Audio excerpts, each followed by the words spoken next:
Hi எல்லாருக்கும் வணக்கம். இன்றைக்கி நம்ம பார்க்க போகிற டிசைன் வந்து பாம்பாம் ப்ளே பால் வச்சு நம்ம டிசைன் மேக் பண்ண போகிறோம்.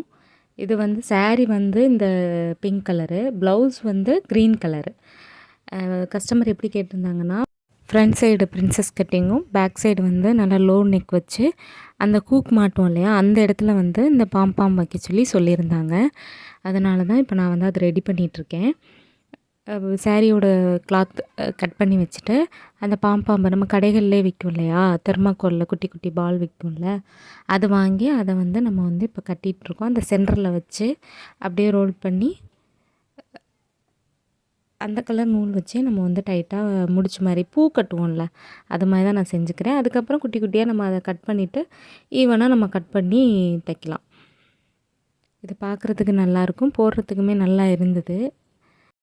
கஸ்டமருக்கு இந்த ப்ளவுஸ் ரொம்ப பிடிச்சிருந்தது. ஏன்னா வந்து அவங்க வந்து பேக் சைடு ஹூக் வச்சா, அந்த ஹூக் வைக்கிறது வந்து பின்னாடி தெரியுது, அந்த ஹூக் வந்து வெளியில் தெரியுது, நம்ம போடும்போது தெரியும் இல்லையா, அது தெரியுது, அது தெரியாமல் இது மாதிரி நீங்கள் செஞ்சு தரீங்களா, ஆனால் அந்த நம்ம வைக்கிறதும் தெரியக்கூடாது, பிசிறு தெரியாமல் நீங்கள் நீட்டாக பண்ணித்தாங்க அப்படின்னு சொல்லி தான் கொடுத்துருந்தாங்க. இப்போ அவுட்ஃபிட் பார்த்துட்டு அவங்களுக்கு ரொம்ப பிடிச்சிருந்தது, அழகாகவும் தைச்சிருந்தேன். அதையும் நான் இதில் காமிச்சிருப்பேன். ஃபஸ்ட்டு இந்த பாம்பாம் வந்து மேக் பண்ணுறத காமிச்சிட்டு, அதுக்கப்புறம் நம்ம எப்படி அந்த ஹூக்கில் வந்து நம்ம இதை ஸ்டிச் பண்ணுறது அப்படிங்கிறதையும் நான் காமிக்கிறேன். தேவையான அளவு மட்டும் நம்ம அதை செஞ்சுக்கிட்டோன்னா போதும், ரொம்ப தேவைப்படாது. ஏன்னா நம்ம வந்து நெக்குக்கு எதுக்குமே அவங்க வந்து வேண்டாம் அப்படின்ட்டாங்க. பைப்பிங் மட்டும்தான் வைக்க சொல்லியிருந்தாங்க. சாரீ கலரில் பைப்பிங் வச்சுருங்க அப்படின்னு சொல்லியிருந்தாங்க. பைப்பிங் பற்றி நான் ஏற்கனவே வீடியோ போட்டிருக்கேன்.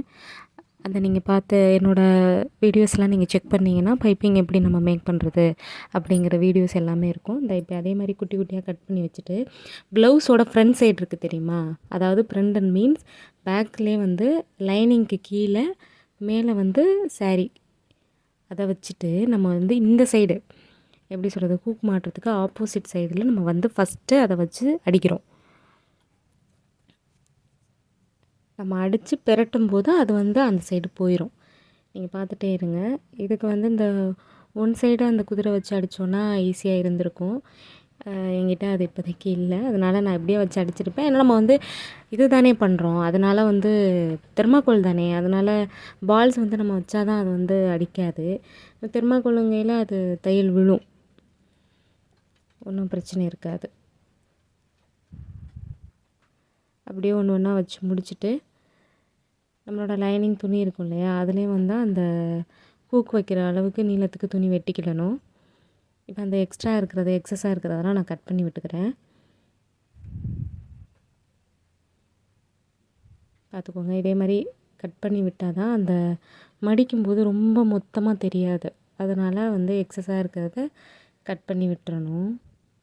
இதை வந்து லைனிங் பீஸ், இதையும் அது மேலேயே நம்ம ஓட்டணும் இல்லையா, அந்த தையல் மேலேயே ஓட்டிக்கிடணும்.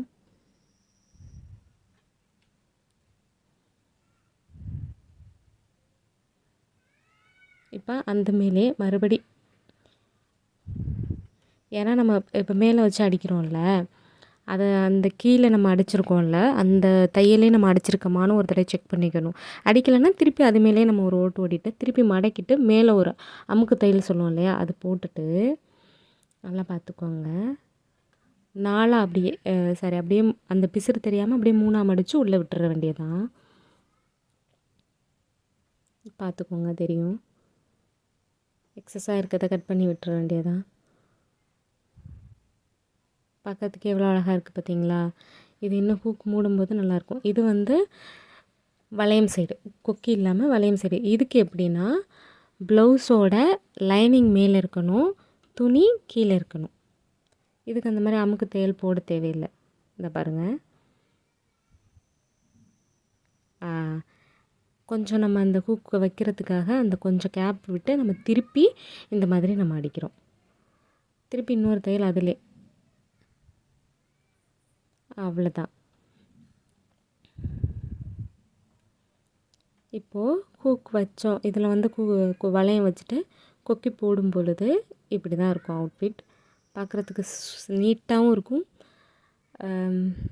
செம்மையான ஒரு ஃபினிஷிங் கிடைக்கும். நீங்களும் இதே மாதிரி தைச்சி பாருங்கள்.